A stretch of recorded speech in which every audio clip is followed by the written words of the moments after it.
Yes, well, it's a surprise one. We flew him all the way in from the Weather Center. That's right, none other than News Channel 2 meteorologist Eric Gage making his way from the Weather Center over here. And today we are talking about that presentation on the tornado in Rome and tornadoes in general this year that you gave in Rome last night. Standing room only, huh? Standing room only. I was surprised with the turnout. Well, not surprised in the fact that this is very impactful to the Rome community, but as well as I didn't know that there'd be so many people interested in the weather, interested in the process involved with it, interested in knowing why the tornado behaved as it did, why there was so much damage, and all the tornadoes we've seen recently. And I know it was standing room only. What was the big question you got there?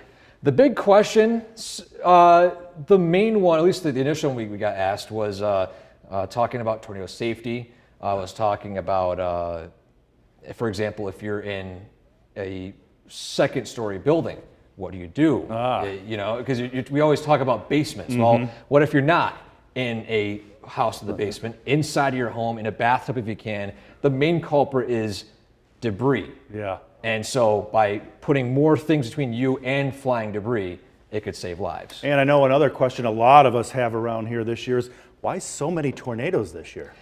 So many. There were three main conclusions I got from the presentation. One was we had a warm winter and a warm and humid summer. That added two of the four ingredients used for at least for basic research for tornadoes. The final two were just from bad luck.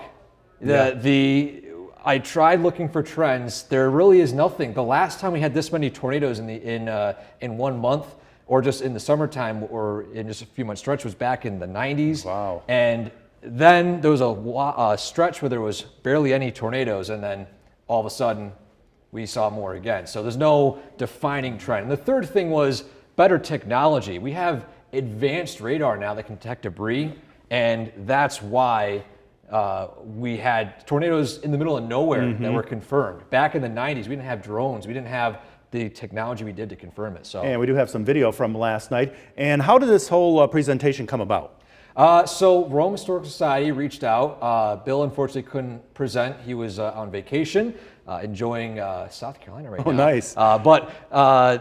And I was like, you know what? I feel like the Rome community deserves to have answers. The Central New York community deserves to have answers. So I set out to do some research. There you can see I was explaining the radar, showing the damage, the fact that you don't want to go near wires, because look at that right there. A wire burned a hole through the asphalt. Photographer Keith Hunt and I went there, and we saw very extensive damage. And then talking about the path, just all the basic information through the pictures, explain the radar, how we're able to confirm it on radar, and then the definitions as to why this tornado occurred. And finally, I know we do have it posted on our website, right? The entire 1 hour presentation? Yes, we're working on the video right now. It's going to be posted as soon as we have it available. But yes, on Facebook, we had a Facebook Live. If you want to watch it right now. A lot of people watched it live too, huh? Yes, a lot of people there. And again, standing room only. I was thankful for all the folks that came out to visit. Beautiful.